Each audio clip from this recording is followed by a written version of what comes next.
Depression could be considered an epidemic.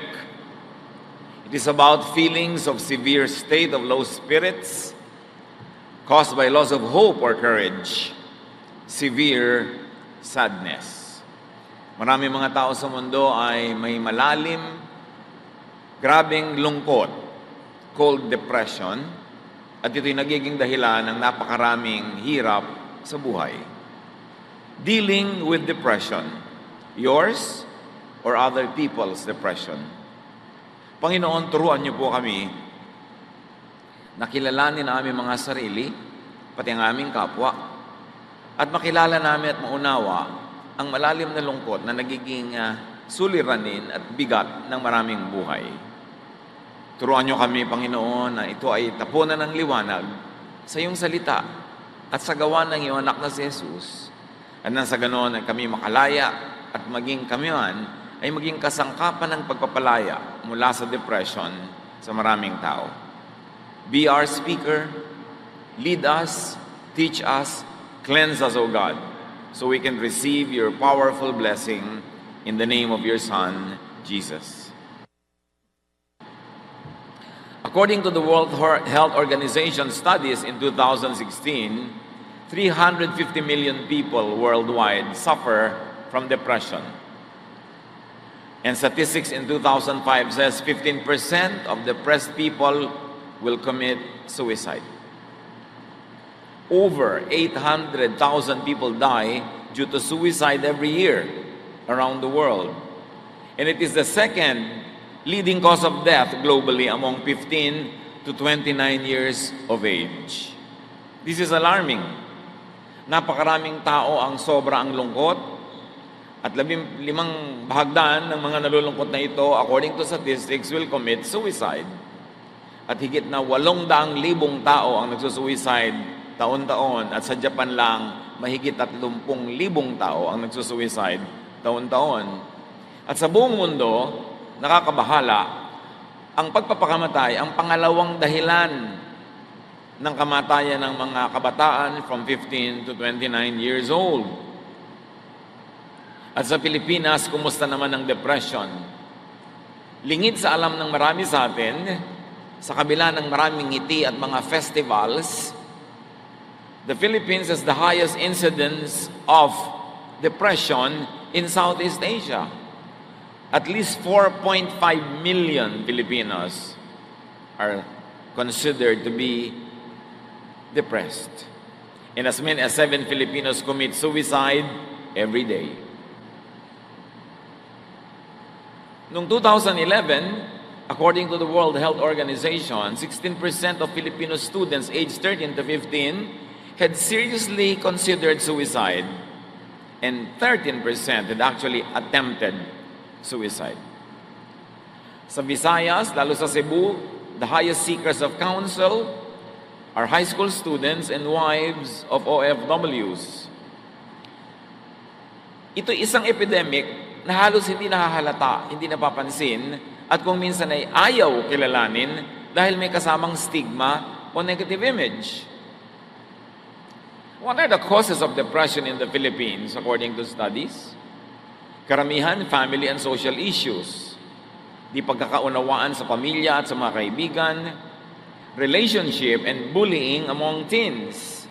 Yung nape-pressure ng barkada, at idagdag na natin ang religious bullying, yung mga lagi na lamang sinisita, binabantayan at sinasakal ng mga relihiyoso.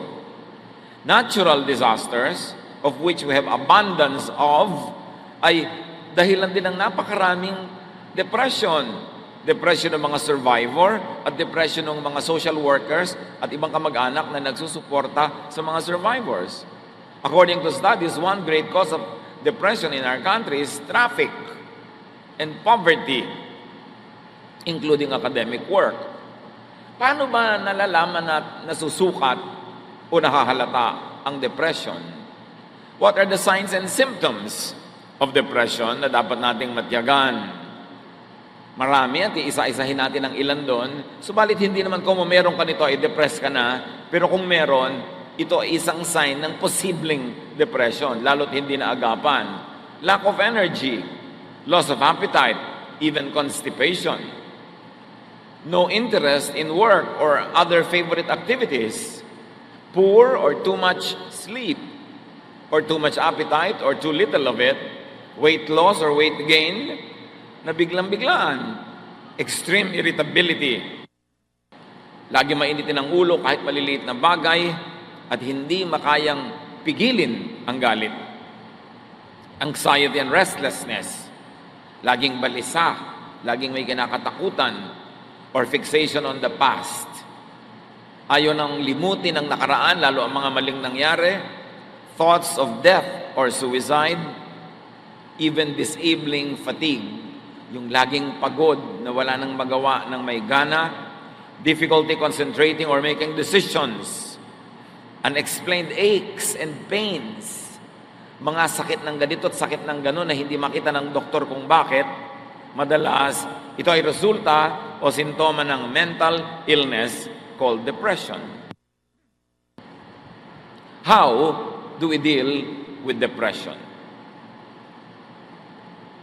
Kung minsan meron na palang gusto magpakamatay sa ating pamilya, sa ating mga kaibigan, kapitbahay, o hindi man nagpapakamatay ay parang wala nang kabuhay-buhay, paano nga ba susugpuin, bubunutin ang ugat ng depression? First of all, understand the depression by describing it clearly.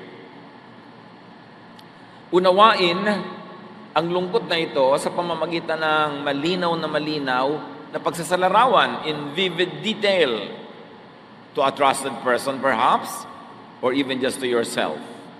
1 Kings 19:10. He answered, Lord God all-powerful, I've always done my best to obey you, but your people have broken their solemn promise to you. They have torn down your altars and killed all your prophets except me, and now they are trying to kill me. Ang nagsasalita si Elijah. Matapos niyang gapiin ng mga propeta ni Baal, ng Diyos-Diyosan ng bansa, siya ay pinagbantaan ni Queen Jezebel na papatayin din at hindi siya tinantanan ng paghabol dahil alaga ni Queen Jezebel yung mga priest niya. So Elijah fled, and this passage reveals what he feels in this point in time. He was very depressed. In fact, this prophet of God wanted to die. Elijah is very depressed, and he articulates his emotional struggle in a conversation with Yahweh. At ang kanyang cause ng kanyang depression, nag-iisa na lang daw siyang matuwid na naninindigan, namatay na daw lahat ng kanyang mga kasamahan, at ngayon siya ay laging hinahabol ng reyna at gusto siyang patayin, at ang mga tao daw ay tumalikod na sa Diyos at sumama na sa mga Diyos-Diyosan. Yun ang dahilan ng kanyang depression. At least alam niya, sinasalarawan niya, kaya madali nang malutas. Kailangan alam mo kung bakit ka depressed. Hindi lang yung malabong alam, kundi malinaw na alam. Jeremiah 12:1-4. Whenever I complain to you, Lord, you're always fair. But now I have questions about your justice.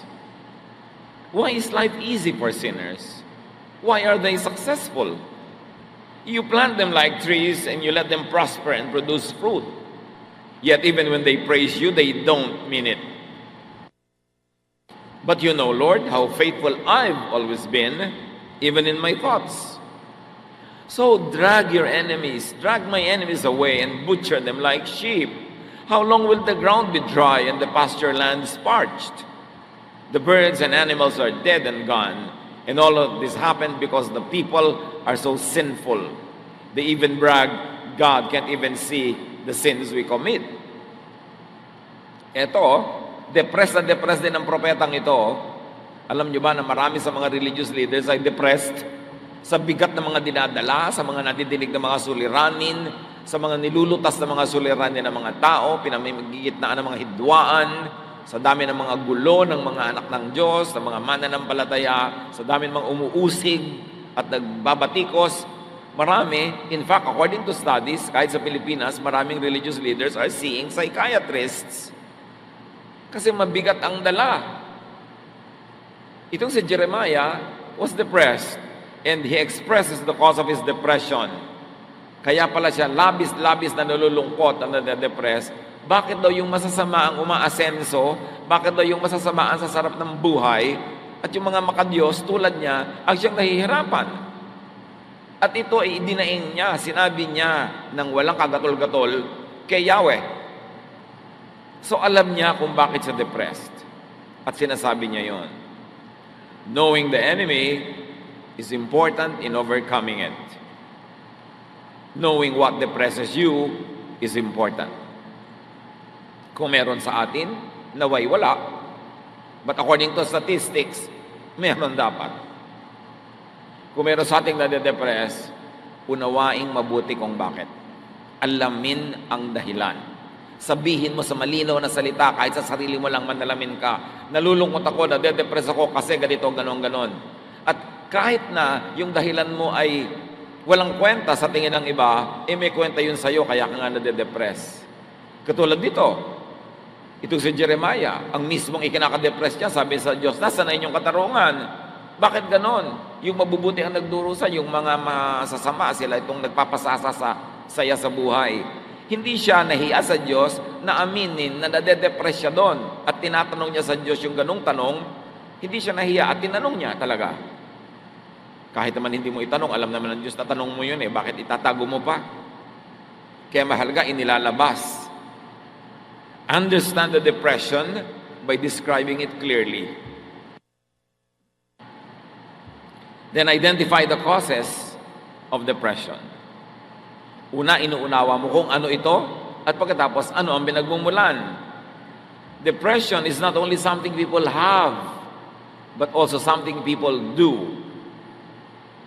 Na ang ating mga depression at lungkot, kadalasan ay bunga ng ating mga ginagawa, ng ating mga gawi, ng ating mga nakasanayan, mga habits, and they could cause depression. Depression is an active experience. And what are the sources of depression? Physiological or physical sources. Yung ating katawan, blood chemistry, mental condition, yung sitwasyon ng ating buong pangangatawan, pagkabusog o pagkagutom, pagkapagod o sobrang pahinga, o ang sobrang pag-iisip na nagpapalit ng hugis ng ating utak, lahat yan ay maaring maging magbunga ng depression. Job 19:17-21, another very depressed man of God. My breath disgusts my wife. Everyone in my family turns away. Young children can't stand me, and when I come near, they make fun. My best friends and loved ones have turned from me. I am skin and bones, just barely alive. My friends, I beg you for pity.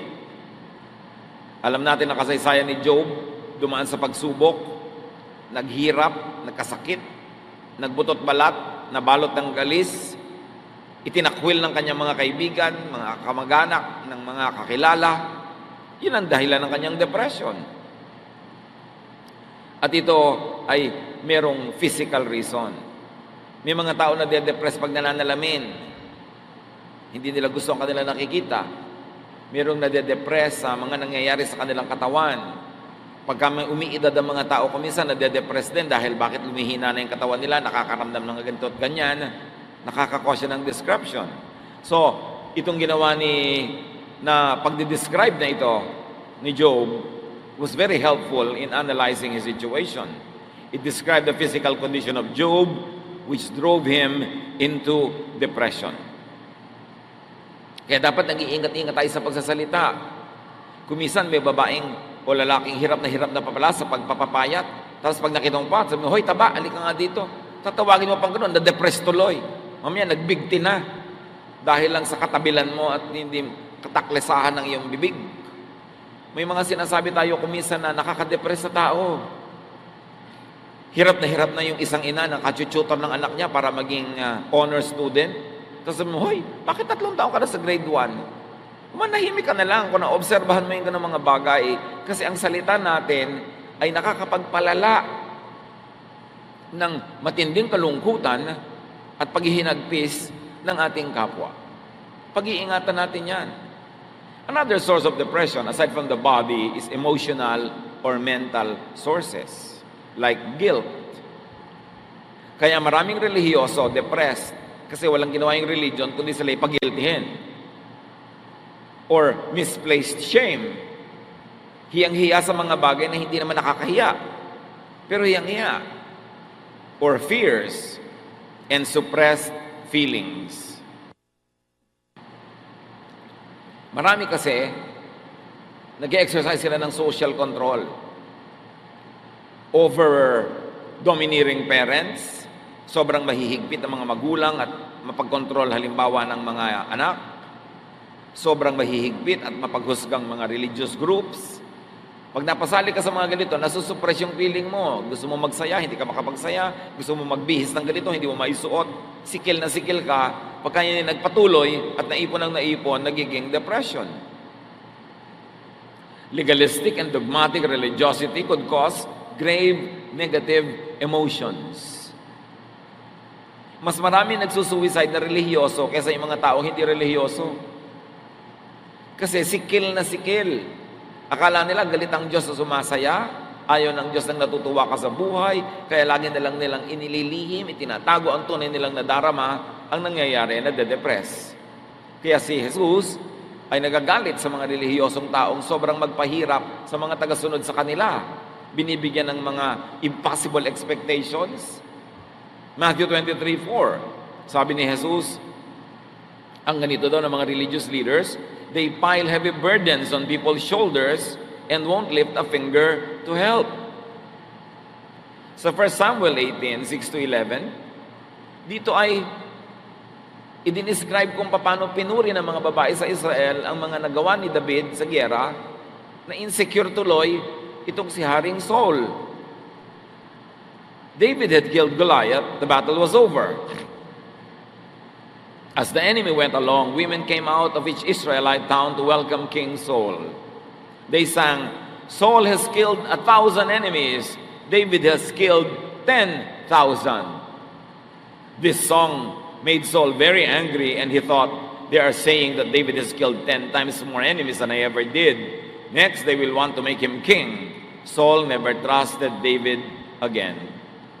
Nakita nyo, dahil sa kanta ng mga kababaihan na yon, na insecure yung king, at napahamak din si David. Meron kasi mga tao hindi nag-iingat sa sinasabi nila.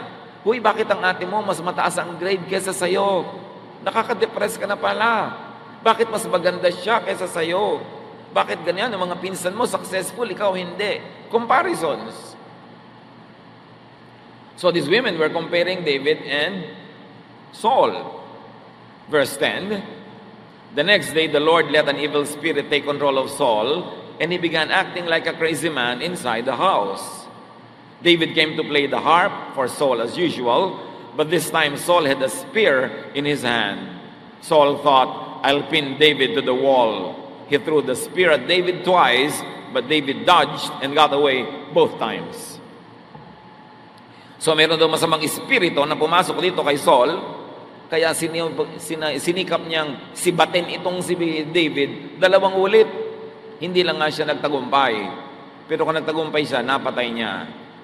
Note that the evil spirit here could refer to ancient way of describing depression. Wala kasing salita yung mga ancient people ng salitang depression.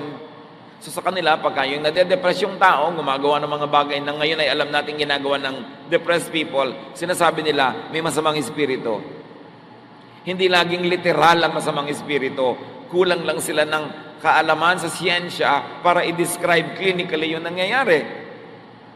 Kasi para naman talagang tinitirhan ng demonyo, yung grabe ang depression. Kung hindi pinapatay ang sarili, pumapatay ng iba. So identify the cause or causes of depression. In Saul's case, it was envy. Envy that was encouraged, nurtured by these women who were singing songs that made the king insecure. Meron silang pananagutan doon kung bakit nagkaganon din yung hari. Another way to deal with depression is to uproot the causes of it. 1 Samuel 16:14-19, The Spirit of the Lord had left Saul, and an evil spirit from the Lord was terrifying him. In other words, peaceful thoughts were not in his mind anymore, and he was filled with very troubling, depressing thoughts. It's an evil spirit from God that's frightening you, Saul's officials told him. Your Majesty, let us go and look for someone who is good at playing the harp. He can play for you whenever the evil spirit from God bothers you, and you will feel better.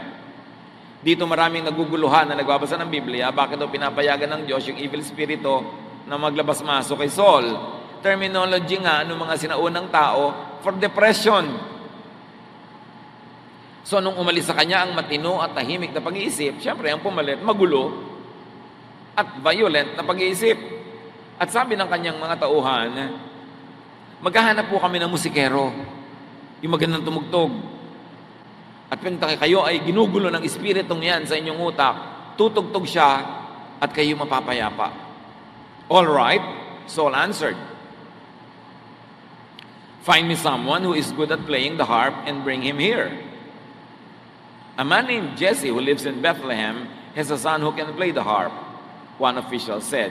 He's a brave warrior, he's good-looking, he can speak well, and the Lord is with him. Again, the evil spirit is thought to be the cause of the king's bad mood. The evil spirit could actually be depression. All the signs, the clinical signs are there. And the ancients thought that playing musical instruments, seeing beauty, and hearing good speech could drive away evil spirit. This demonstrates the attempt to deal with the cause of the depression. So na-identify nung mga tao ang cause of the depression. Sabi nila, evil spirit yan. Tugtugan para umalis. Pero ang totoo, of course, they were trying to uproot the cause of the depression. But they were really applying what modern day practice would call therapy. Music therapy, aromatherapy, arts therapy. Kasi sabi si David daw, good looking, magandang tingnan, maganda ang tinig, maganda magsalita. In other words, soothing to the senses. Na ngayon, pinapractice, even in psychiatry, therapy. Pag stress ka, pupunta ka sa isang spa, may aromatherapy, merong touch therapy, sari-saring therapies. So talagang depression yung kanilang nilulutas. Modify and improve your lifestyle if you see symptoms and signs of this. Eliminate or minimize lifestyle problems. At ito ang ina-identify ng modern science na nagiging cause ng maraming incidents of depression. Overworking.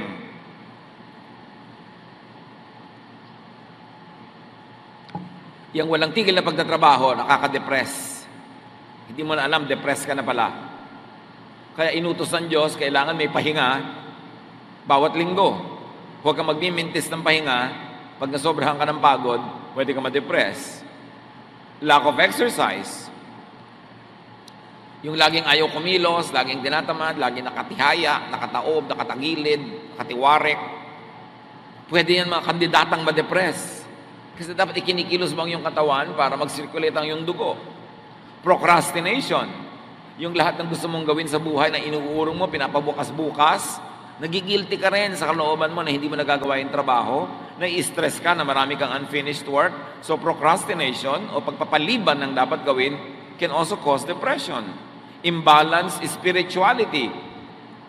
Yung puro langit ang iniisip, nandito pa sa lupa, hindi na nakatungtong sa lupa, sa ulap na nandun yung utak, imbalanced.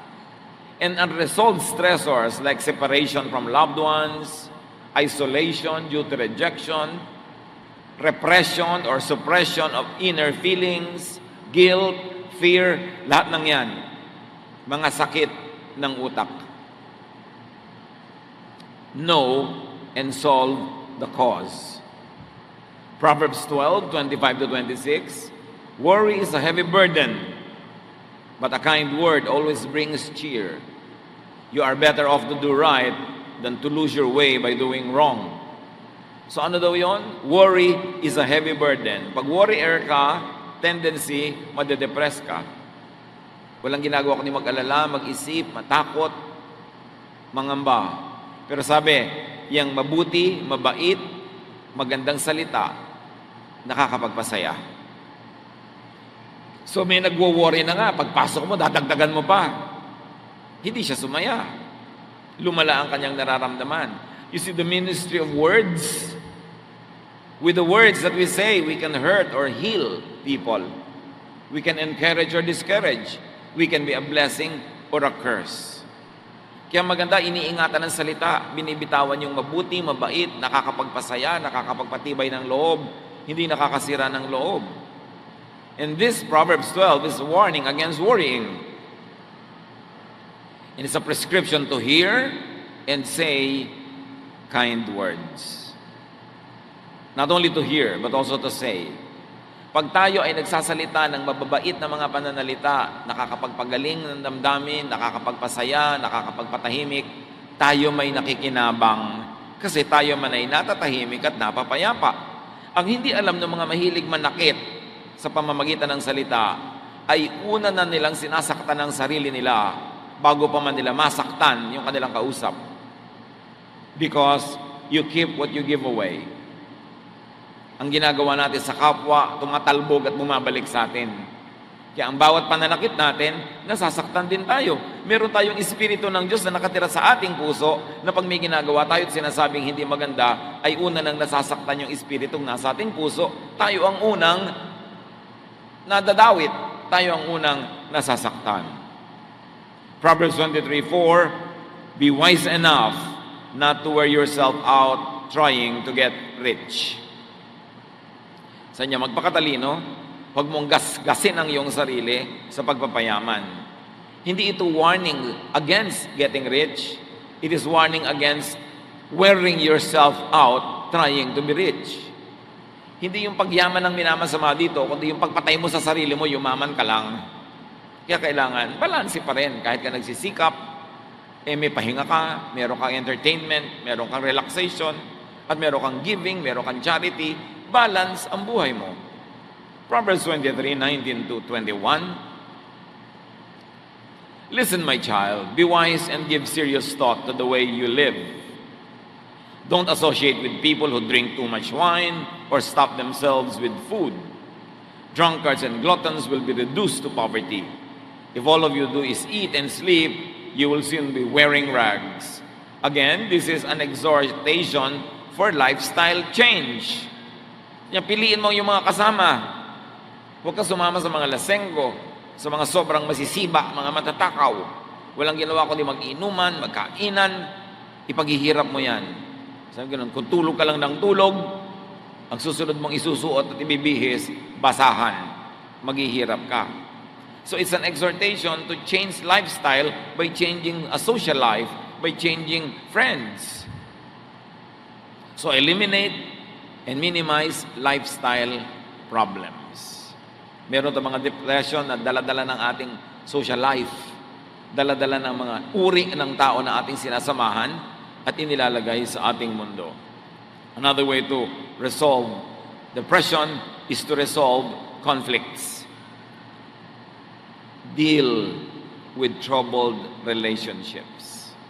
Kailangan pangasiwaan na mabuti ang ating mga relasyon na nalamatan, nalagot, nasira, na damage, past or present. Bawat mahal natin sa buhay, bawat nagmamahal sa atin, bawat bahagi ng ating buhay na nalalayo, nagkakasiraan tayo, may epekto sa ating emosyon, kahit aminin natin yon o hindi. Proverbs 17:9, you will keep your friends if you forgive them, but you will lose your friends if you keep talking about what they did wrong. So itinuturo dito, may mga kaibigan ka, may investment ka na dyan, emotional investment, time investment, sometimes financial investment din. Pagkatapos mag-aaway kayo, hindi mo papatawarin, hindi kayo magpapatawaran. Sayang naman ang lahat. Tapos magsisiraan pa kayo. Hindi pa yung pampaganda ng buhay, pampapangit. Kaya sabi, kung hindi mo papatawarin na nagkakamali sa'yo, mauubos lahat ng tao sa mundo mo kasi lahat magkakamali rin. Panapanahon lang. At mawawala lahat ng kaibigan mo pag ipinamamalita mo lahat ang mga mali nilang ginagawa. Ang ibig sabihin lang, magpakatino ka. Keep your friends, keep your relatives, keep people around you by forgiving them if they commit a mistake and by not talking about them again, behind their backs. Huwag mo silang gawing topic pag wala sila para hindi lumayo ang loob kasi malalaman at malalaman nila na pinag-uusapan nila ninyo sila. At magagalit at lalayo sila sa inyo. At pag may nasisirang relasyon, na-offend ka, nasaktan, sabi ni Jesus, Matthew 18:15, if one of my followers sins against you, go and point out what was wrong. But do it in private, just between the two of you. So sabi ko nun, pag kami nagkamali sa'yo, kausapin mo ng pribado, sarilinan, kayong dalawa lang, para makapagpaliwanag siya, maintindihan mo. Kung mali siya, makahingi siya ng tawad. At kung nagkamali ka ng akala na may ginawa siyang mali, malaman mo ring mali ka. Sabi, pero huwag ka na magsangkot na ibang tao. Dadami lang ang magpapadagdag sa gulo. Kayo na lang dalawa ang mag-usap. Kung gusto mo talagang magkasundo kayo, siya ang kausapin mo. Huwag mo siyang gawing topic ng usapan pag iba ang iyong kausap. Kasi gulo ang pupuntahan ng ganong paraan. Resolve conflicts. Kung meron tayong mga nasirang mga relasyon, habang hindi natin inaayos, yun ay isang sama ng loob na nasa loob ng ating puso. Can you imagine? Sama, tapos nasaan? Nasa loob. Sino ang masisira? Di ikaw, sama ng loob. Kaya yung may sama ka ng loob sa tao, hindi mo ipinagtatapat, hindi mo sinasabi, hindi siya nagkakaroon ng pagkakataong ipaliwanag ng kanyang sarili o kaya ay humingi ng tawad. Di, kim mo yung sama ng loob. Sino sisirain nun kundi ikaw? At pagka yun ay ipinaghalo-halo mo pa yung mga iba pang mga pinag-usapan na natin, na cause that depression, ikaw talaga ay madedepress. At sometimes, wala kang kamalay-malay, ano ba talaga ang tunay na dahilan? Bakit ka matamlay? Bakit ka walang sigla? Bakit ka natatakot? Bakit ka bugnutin? Yung pala, may depression. A sure way to deal with depression is to do good. Gumawa ng mabuti. Affirm and improve your self-worth and that of others. Make yourself and others feel good. Connect with positive people and feelings. Give yourself and others pleasure and satisfaction. Make yourself and others happy. Sa madaling salita, iwasan o bawasan o tanggalin ang depression sa pamamagitan ng kaiga-igaya, masayang pakiramdam. Pasayahin mo ang iyong sarili, pasayahin mo ang iyong kapwa, at sa climate of happiness, you will thrive. Your emotions will heal. The best part of you will come out, and you will be a good product of God's work. Proverbs 14:22, you will earn the trust and respect of others if you work for good. If you work for evil, you are making a mistake. Lagi kang gumawa ng mabuti. Yan ang tamang gawin. Pag may ginagawa kang hindi mabuti, nagkakamali ka sa landas na yung tinatahak. Kasi lahat ng itinatanim ay inaani. At lahat ng inaani, nagbubunga talaga yan. Dumadami. So magtanim ng mabuti para umani ng mabuti. Ang itinatanim nating masama, inaani din natin sa ating buhay. Magandang ministry to make yourself and others feel good, not feel bad.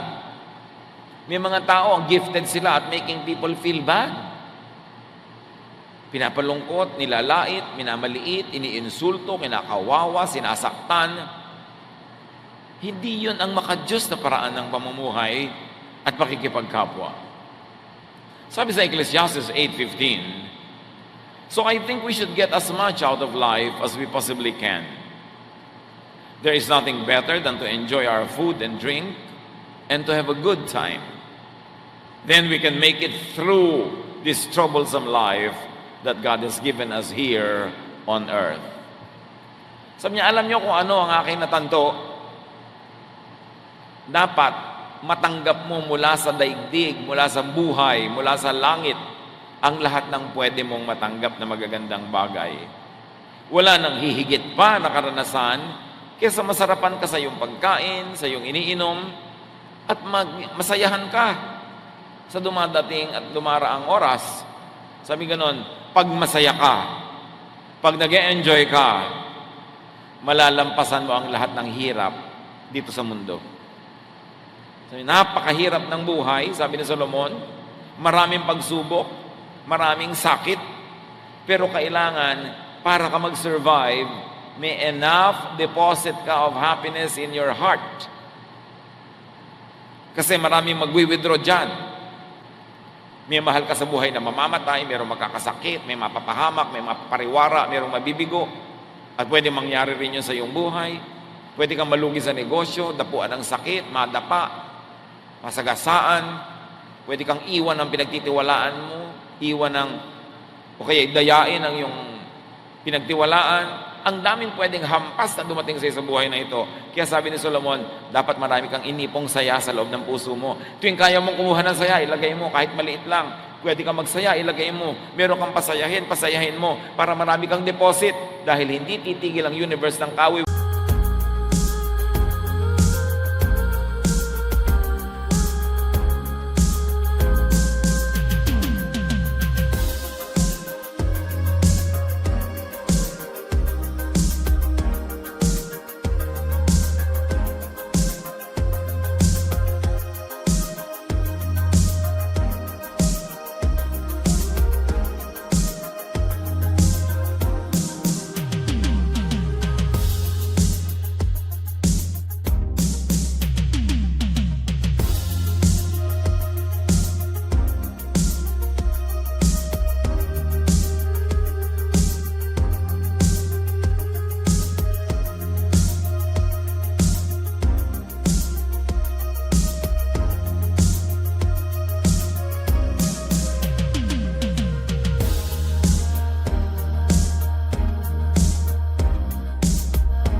Withdraw mula sa iyong bank of happiness.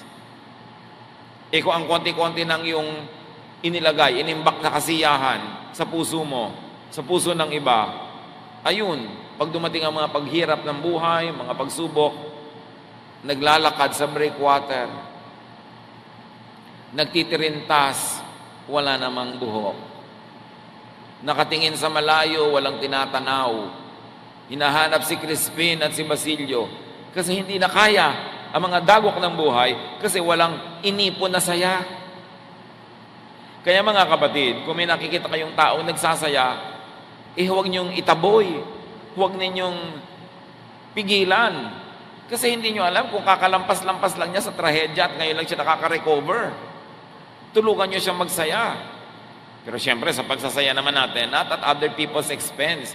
Hindi yung kanta-kanta ka ng karaoke, alauna ng umaga, nabulabog na lahat ng kapitbahay mo. Yung kasiyahan mo, pagdurusa naman ng iba.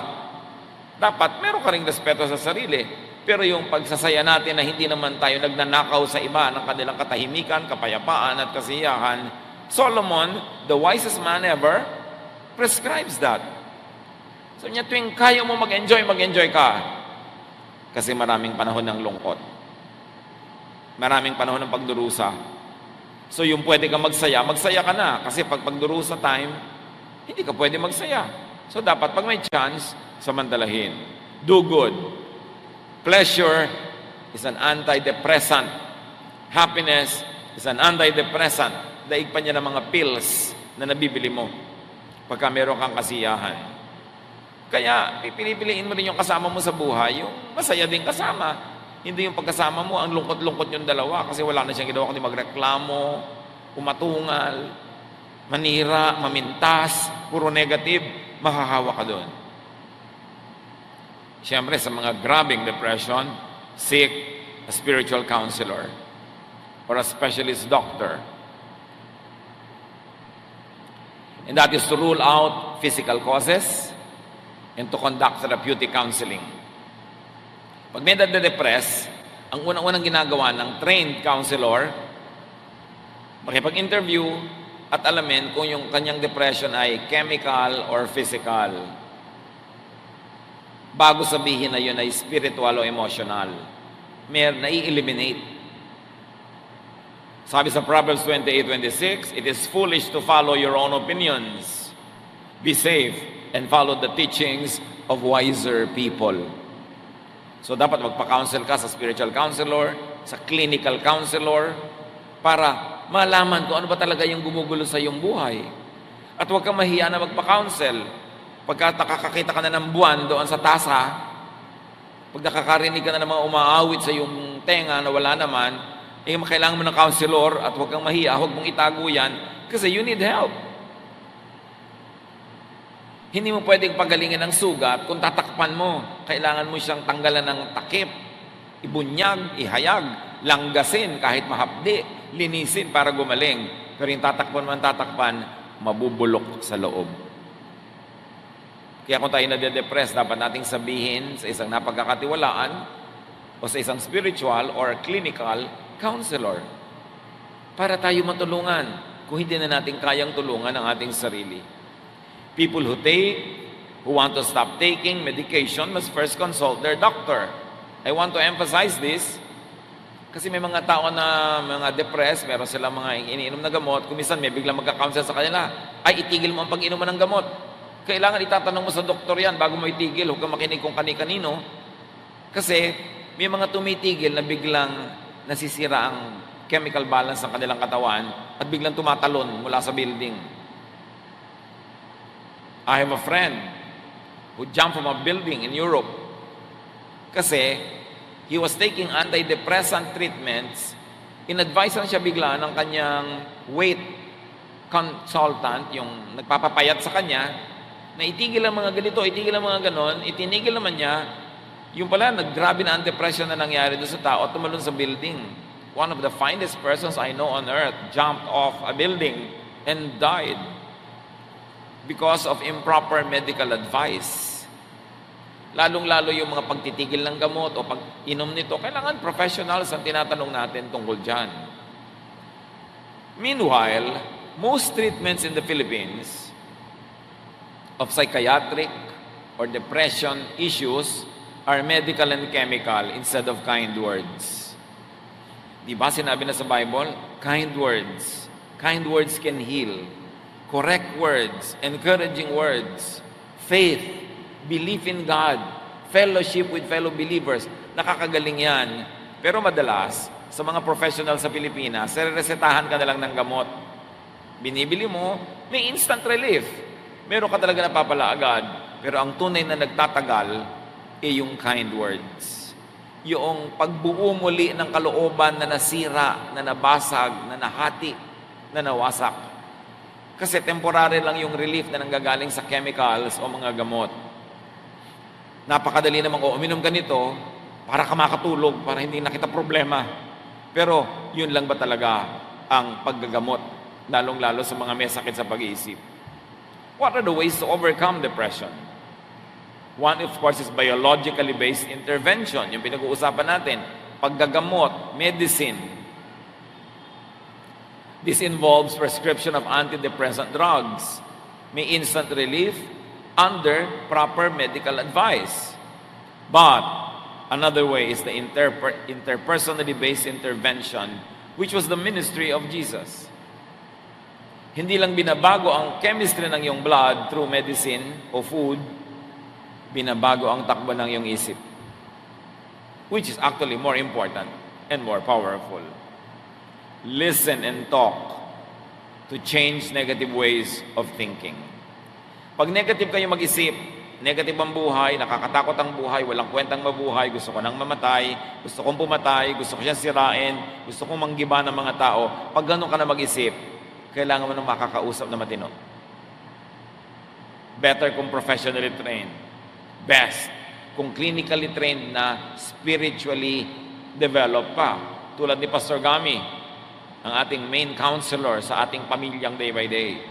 He's not only a pastor, he's not only educated in the Bible, he also has clinical education in counseling. So nababalansin niya yung kanyang counsel. Napakahalaga, but you've got to talk to someone and you've got to listen to someone. This is considered the more effective and longer-lasting treatment. Kailangang ilabas mo ang iyong niloloob, ihinga sa mapagkakatiwalaan. Huwag sa chismosa dahil bukas alam na ng buong barangay. Pinipili mo dahil lalo ka madedepress ngayon, dalian yung pagbibigti. Pag chismosa ang napagsabihan mo. Kaya kailangan pinipili mo yan. Pero kailangan, mga kapatid, makinig. Kung madilim na ang takbo ng ating isip, pinagdidimlan na tayo ng paningin, pangit na ang tingin natin sa buhay, wala na tayong pag-asa, puro negative, kailangan baguhin ang pag-iisip. Romans 12:2, be transformed by the renewing of your mind. Kailangang baguhin mo ang iyong ginagawa sa pamamagitan ng babaguhin mo sa iyong pag-iisip. Sa pag-iisip nagsisimula yan, at ang pinamumugaran ng dyablo ay ang ating utak. Lalo naman na yun ang dapat tahanan ng Espiritu ng Diyos, ang ating isip. Eliminate, minimize negative emotions. Pinag-usapan na natin ang maraming pinagmumulan yan. Identify what causes you to be afraid, to be negative, what causes you to think of bad things, to do bad things, and to say bad things. Dapat bunutin, tanggalin sa buhay. And very importantly, rest. Magpahinga. Madalas, nade-depress tayo, gutom lang o pagod lang. Mahalagang nagpapahinga ang tao and let people rest. Pagpahingahin natin ang mga tao. Gusto nilang magsaya para mabalanse ang mga lungkot nila, payagan natin, bigyan natin ng oras, bigyan natin ng lugar, bigyan natin ng pagkakataon. And stop judging, rejecting, and isolating people and yourself emotionally and spiritually. Huwag kayong magtampo ng magtampo, tapos mag-iisa, lalayo sa iba, magmumukmok. Pag nag-iisa ka, madali kang tuksohin ng dyablo. Pag wala kang ibang kausap na matino, dyablo lang ang kakausap sa'yo, anong lalaman sa utak mo? At napaka-importante, pagpahingahin natin ang mga tao. Pagod na yung asawa mo, hayaan mo muna magpahinga bago mo bungangaan. Dahil baka mamaya, ibuhos na niya sa'yo yung kumukulong sabaw. Dahil pinagdimlan na ng paningin. Kailangan yung anak mo nagkakanda bagsak-bagsak na sa school, bigyan mo muna siya ng pahinga from nagging. Huwag mo na siyang pilitin maging valedictorian. Pagpahingahin natin ang mga tao sa walang katapusan nating expectations, mga standards na inilalagay natin na hindi nila maabot-abot. Yung paghahabol natin sa perfection, sa perfect relationship, sa perfect asawa, sa perfect anak, perfect magulang, nakakapagod yun sa kanila. Kumisan tayo ang nagtutulak sa mga tao para sila mabaliw, para masiraan ng bait. Kailangan ang binibigay natin sa tao, lalo sa mga mahal natin sa buhay, pahinga, hindi stress. Natural, nagbibigay tayo ng stress sa isa't isa. Ganoon naman talaga ang tunay na relasyon. Pero konti lang. Huwag niyong sobrahan. Understand, accept, and love people and yourself. The best antidote to depression is love. Pag alam mong mahal ka, alam mong tinatanggap ka, inuunawa ka, naku, hindi ka dadapuan ng depression. Ang pinamumugaran ng depression ay yung nag-iisip na hindi ako mahal, hindi ako naintindihan, hinuhusgahan ako, ipinupwera ako. Tumigil tayo ng pagpupwera sa ating sarili mula sa karamihan at huwag tayo magpwera ng iba. Hoy, kagalit natin si huwag natin siyang kakausapin. Wala dapat ganyanan. Lumayo ka sa kanya, ihiwalay natin siya, parusahan natin. Kung minsan, hindi na ibigay ng asawa mo yung gusto mo, paparusahan mo ng hindi mo kakausapin ng isang linggo. This is an isolation that can drive people crazy. There are many ways to get what you want, but not by punishing people in a psychological or emotional or spiritual way. 1 Peter 4:8, above all, love each other deeply, because love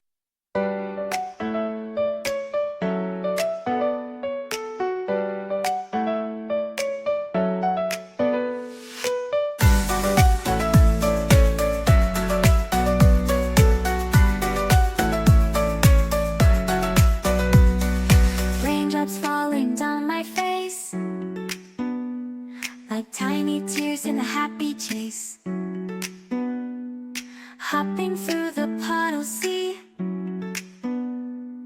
colors dancing wild and free. Skies are gray but I don't mind, cool raindrops on my skin I find, kicking off my Saturday, watch the clouds just drift away. Rainbow in the rain, what a sight, colors shining oh so bright, dancing in the streets so bright, everything will be alright.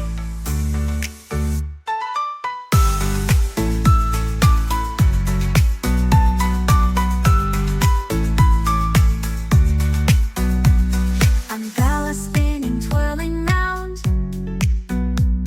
a colorful halo on the ground, music playing on the sand, skipping beats, the heart will sway, feel the world come out to play. Lightning cracks but don't you fear, magic shines when skies are clear, raindrops whisper secrets true, a hidden beauty shines right through. Rainbow in the rain, what a sight, colors shining oh so bright, dancing in the streets so bright, everything will be alright.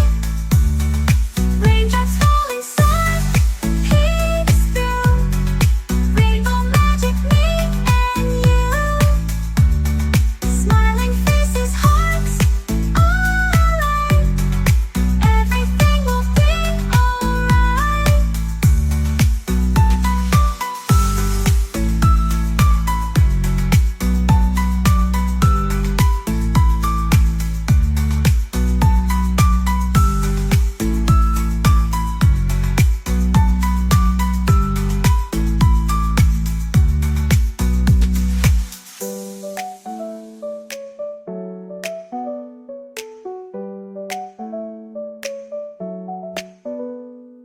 Raindrops falling, sun peeks through, rainbow magic, me and you, smiling faces, hearts alight, everything will be alright.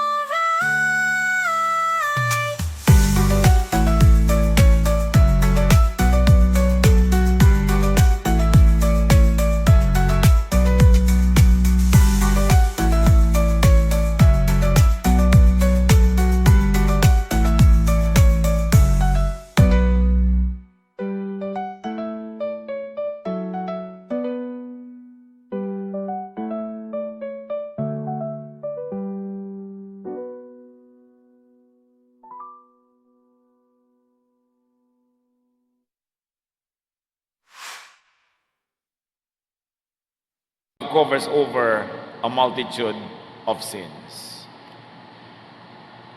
Yan lang naman ang itinuturo ni Jesus. Pag-ibig. Mahalin mo yung nagkakamali, patawarin mo siya.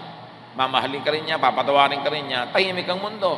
Pero subukan mo wag magpatawad, hindi ka rin papatawarin. Hindi walang katapusang gera yan. Subukan mo magalit, magagalit din siya. Hindi walang katapusang stress. Is this the way you want to live?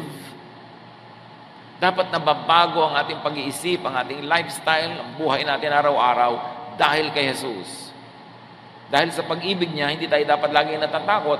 At ang mga anak natin hindi natatakot na i-reject natin dahil alam nilang mahal natin sila. Ang mga kapamilya natin hindi natatakot na itatakwil natin dahil alam nilang kahit anong mangyari, mahal natin sila. 1 John 4:18, there is no fear in love. But perfect love drives out fear, because fear has to do with punishment. The one who fears is not made perfect in love. Pagka daw may natakot, nabubuhay sa takot, na-stress, nade-depress, nagkulang ang mga tao sa paligid niya ng pagmamahal, ng pag-unawa, ng pag-abot sa kanya. Dahil kung siya ay nananalig at alam niyang mahal siya, hindi siya matatakot. At yan ang lagi sinasabi ni Jesus, do not fear. Do not fear. Why? Because I love you. Because God loves you. So why will you be afraid? Huwag nating gawing ministry na manakot at magparusa. Mga kapatid, listen, magparusa. Marami sa atin mahilig magparusa. Hindi mo ibinigay ang gusto ko, paparusahan kita. Hindi kita kakausapin. Hindi ako sasagot pag nagtatanong ka. Hindi nasunod ang gusto ko, paparusahan kita. Hindi kita babatiin sa birthday mo. Tanggalin natin mga kapatid yung hilig magparusa. Kung meron mang dapat magparusa at may karapatan, Diyos lamang. Pero nagmamahal nga siya, hindi nga siya nagpaparusa, nagpapatawad nga. Tapos tayo pa ang magpaparusa. Sino ang sa ngayon ay pinarurusahan nyo? Maaaring nagkamali sa inyo, isang masungit na tiyan nung araw, ngayon matanda na, pinaparusahan nyo ngayon, hindi nyo pinapansin. Mahilig tayo magparusa. Sabi ni Lord, vengeance is mine, I will repay. Huwag tayong mahilig magparusa kasi pag may pinaparusahan tayo, nagdurusa din tayo, di man natin aminin. Whenever we cause heartache in someone's life, we are hurt as well. So have more of God. Enjoy God. And let people enjoy God. Psalm 42 says, as a deer gets thirsty for streams of water, I truly am thirsty for you, my God. In my heart, I am thirsty for you, the living God. Sabi nung kanta, as the deer panteth for the water, habang yung usa ay tumatakbo ng habol-habol ang hininga, sabik na sabik, makainom, pants for water, so my soul longs after you. Kung ang ating hahanapin ay Diyos, sa Kanya natin hahanapin ang ating ligaya, ang ating saya, ang ating kapayapaan, at Diyos ang ipapakilala din natin sa kapwa, at pagiging maka-Diyos ang paraan ng ating pakikipagkapwa, mawawala o mababawasan ng sobra-sobra yung depression na yan. So overcome depression with positive emotions, with loving attention and embrace, with the real personal ministry of Jesus. God does not want you depressed. God wants you to be happy. Dear Lord, siyasatin niyo po ang aming puso. Kayo na nakakakilala sa amin. Kayo na dakilang manggagamot. Nawa sa maikling panahon na ito ay naliwanagan kami sa very real and very dangerous issue of depression in our midst. Tingnan niyo po kami kung kami ay may depression. Kilalanin namin ito. Ipagtapat, sabihin sa inyo at sa mga may kakayanan na tulungan kami. At ang aming sarili, ituwid din namin, Panginoon. Bunutin namin ang mga negative thoughts and negative feelings na nagbubunga ng negative actions, na sa kapwa ay nagbubunga naman ng negative reactions at nagiging chain reaction ito ng paggawa ng masama sa kapwa. Papagliwanagan niyo ang aming isip at palayain kami sa depression na tinatawag ng mga tao sa unang panahon ng masamang espiritu dahil halos gawa talaga ng masamang espiritu ang nagiging bunga sa amin. Kung meron sa aming kalagitnaan, Panginoon, na may mga depression, malalalim na mga lungkot, feelings of despair, kawalan ng pag-asa, hipuin niyo po ang aming mga puso. Punuan niyo ito ng pag-ibig ng iyong anak na si Jesus at paggalingin ang mga sugat ng aming damdamin.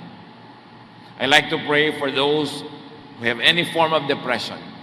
Meron tayong mga lungkot na malalim, matagal, at nagpapahirap sa ating kalooban, nagpapasikip sa ating dibdib, nagbibigay ng mga takot. I'd like you to stand, we will pray, and we will ask the Lord, Jesus Christ, our healer, to heal our depression. Yes, Lord, your people are standing up before you because we recognize that you are our healer, you are our counselor, you are our therapist.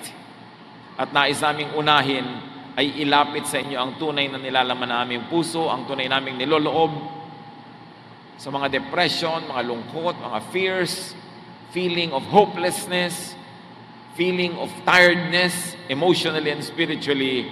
Narito, Panginoon, yung mga anak. Sino pang nais tumayo at magsabi sa Panginoon, I declare before you, O Lord, that I am your patient. I want you to heal me. I want you to touch me. Stand up right now and pray to God. Ask the Lord to heal you of your depression.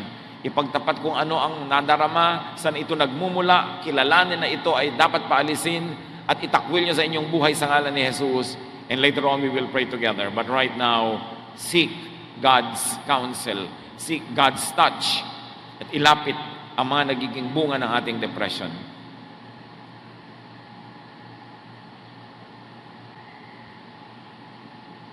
Panginoon naming Diyos, kayo nakakaalam ng ipinagtatapat, inilalapit, idinudulog ng bawat isa. Iba-iba ang detalye.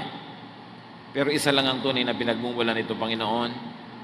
Detachment from you and detachment from the people we care about. Mga masasakit na nadama dahil sa pagtanggi, pananakit ng kapwa, paninira ng loob, pangihi.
Ng loob.